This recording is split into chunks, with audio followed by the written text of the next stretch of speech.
হয়, সদনত শূন্যকালীন ঘণ্টাত এটা প্ৰশ্ন উত্থাপন কৰিছিল অসম বিধানসভাৰ সন্মানীয় সদস্য জাকিৰ হুছেইন চিকদাৰে।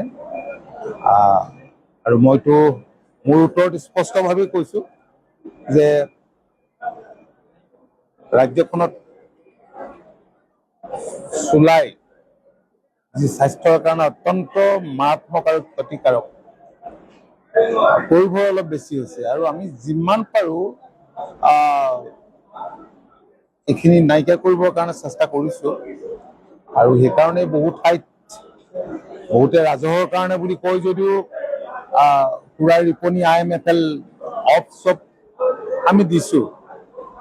নিয়ম অনুযায়ী আমাৰ যি বিধি আছে সেই বিধি মতে দিয়া হয়।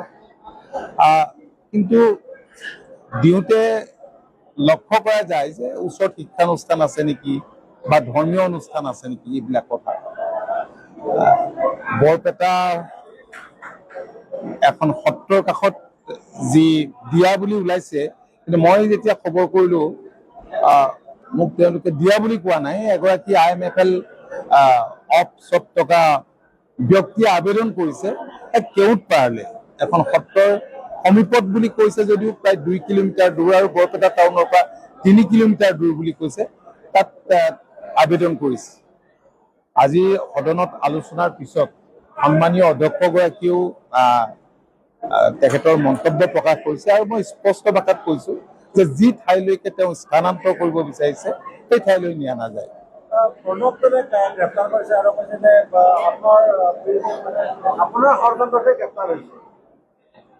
চাওক, প্ৰণৱ দলে নামৰ ব্যক্তিজনে যোৱাকালি পুলিচৰ ষ্টেটমেণ্ট মই দেখিছো যে আনলফুল এক্টিভিটিজৰ কাৰণে তেওঁক এৰেষ্ট কৰিছে।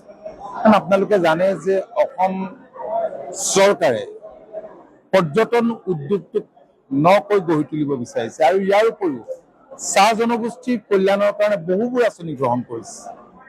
মাটিৰ পট্টা দিছে, প্ৰায় 30,000 চাহ জনগোষ্ঠীৰ লোকক ইতিমধ্যে মাটিৰ পট্টা দিছে আৰু 3.5 লাখ লোকক মাটিৰ পট্টা দিয়াৰ কাৰণে এক সুস্থ পৰিকল্পনা কৰি কামবিলাক আগবঢ়াই লৈ যোৱা হৈছে আৰু লগত প্ৰধানমন্ত্ৰী আৱাস গৃহ যোজনা। গতিকে চাহ জনগোষ্ঠীৰ কল্যাণৰ কাৰণে চৰকাৰে বহুবোৰ পদক্ষেপ লৈছে। আৰু কাজিৰঙাত দেশৰ মাননীয় প্ৰধানমন্ত্ৰী আহি যোৱাৰ পাছত, মহামান্য ৰাষ্ট্ৰপতি আহি যোৱাৰ পাছত, ভূটানৰ ৰজা অহাৰ পাছত আমি দেখিছো যে বিদেশী পৰ্যটকৰ সংখ্যা দিনক দিনে বৃদ্ধি পাইছে।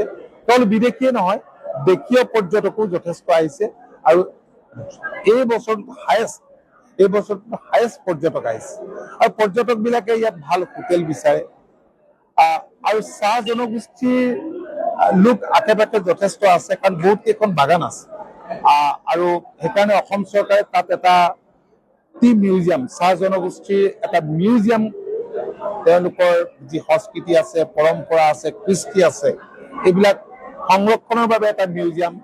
আৰু যিটো মিউজিয়াম টুৰিষ্টৰ আকৰ্ষণৰ কেন্দ্ৰবিন্দু হ'ব পাৰে, তাত এখন ইণ্টাৰনেশ্যনেল মানদণ্ডৰ অৰ্কিড পাৰ্ক হৈছে, ঠিক তেনেকে বাৰ্ড চেঞ্চুৰী হৈছে। কাৰণ কেৱল জীৱ জন্তু চাবলৈ বা এশিঙীয়া গড় চাবলৈ মানুহ আহে, এদিন থাকিয়ে গুচি যায়, কিন্তু চৰাই চাবলৈ বহুদিন মানুহ থাকি লয়।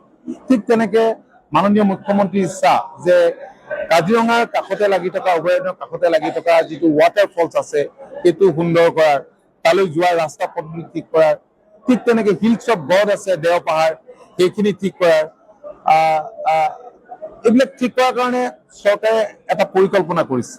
এতিয়া টি মিউজিয়ামৰ কাৰণে 30 বিঘা মাটি চৰকাৰে আবণ্টন দিছিল আৰু সেই মাটিখিনি চৰকাৰী মাটি, কাগজে পত্ৰে চৰকাৰী মাটি, আৰু 30 বিঘা আমন্ত্ৰণ দিছিল হায়াতক হোটেল নিৰ্মাণৰ কাৰণে।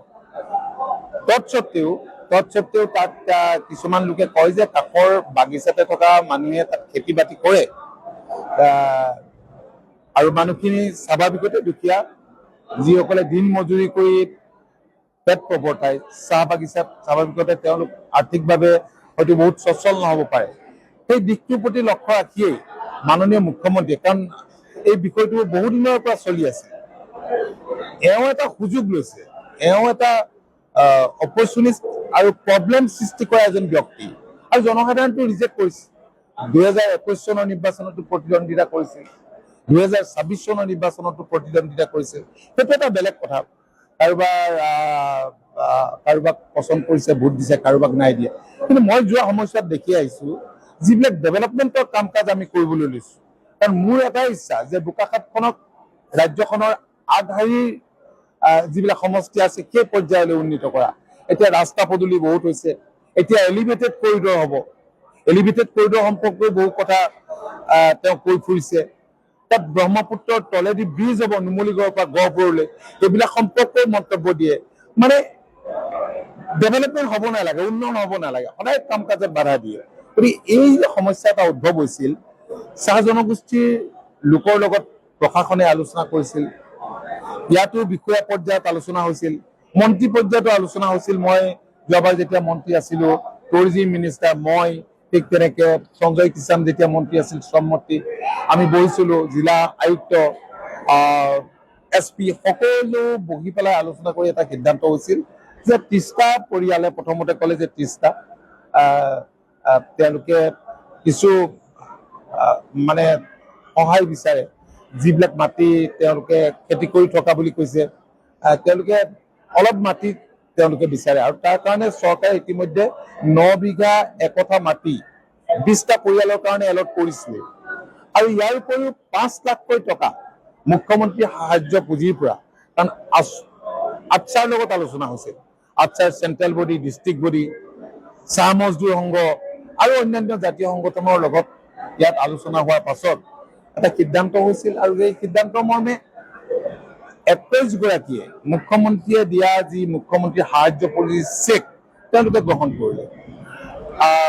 বাকী সকলেও গ্ৰহণ কৰাৰ ইচ্ছা, কিন্তু প্ৰণৱ দলে নামৰ এই ব্যক্তিজনে কেৱল সমস্যা সৃষ্টিৰ নামতে উন্নয়নত যাতে বাধাগ্ৰস্ত হয় বা চাহ জনগোষ্ঠীৰ মিউজিয়াম হ'ব নালাগে, হয়তো তেওঁ তেনেকে ভাবে।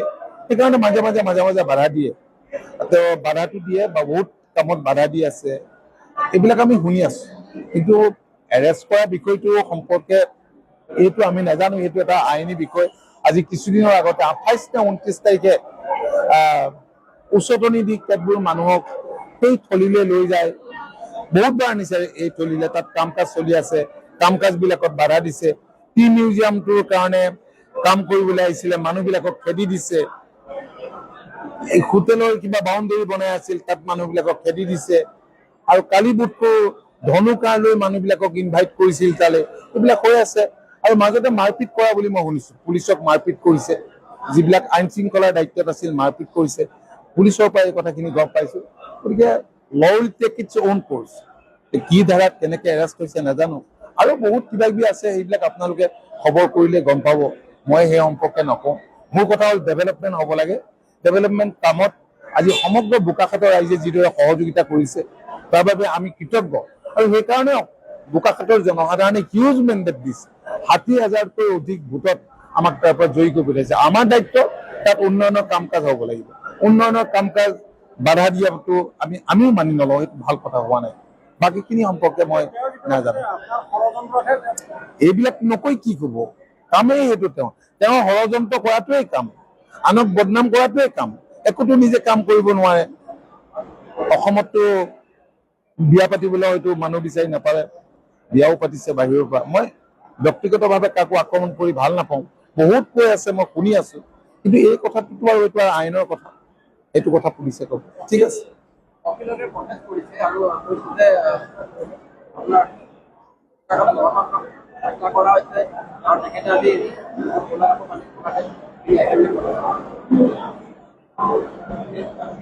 অখিলে কি কৰিছে নকৰিছে সেই সম্পৰ্কে মোৰ ক'বলগীয়া একো নাই।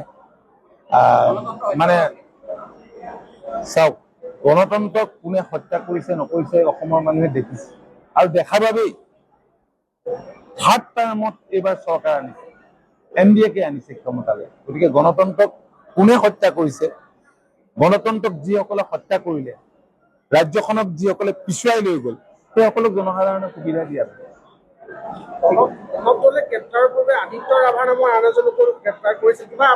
মই একো নাজানো, সেই সম্পৰ্কে জ্ঞাত নহয়। আৰু এজন আছে অমিত নাগ বুলি কয়, তেওঁ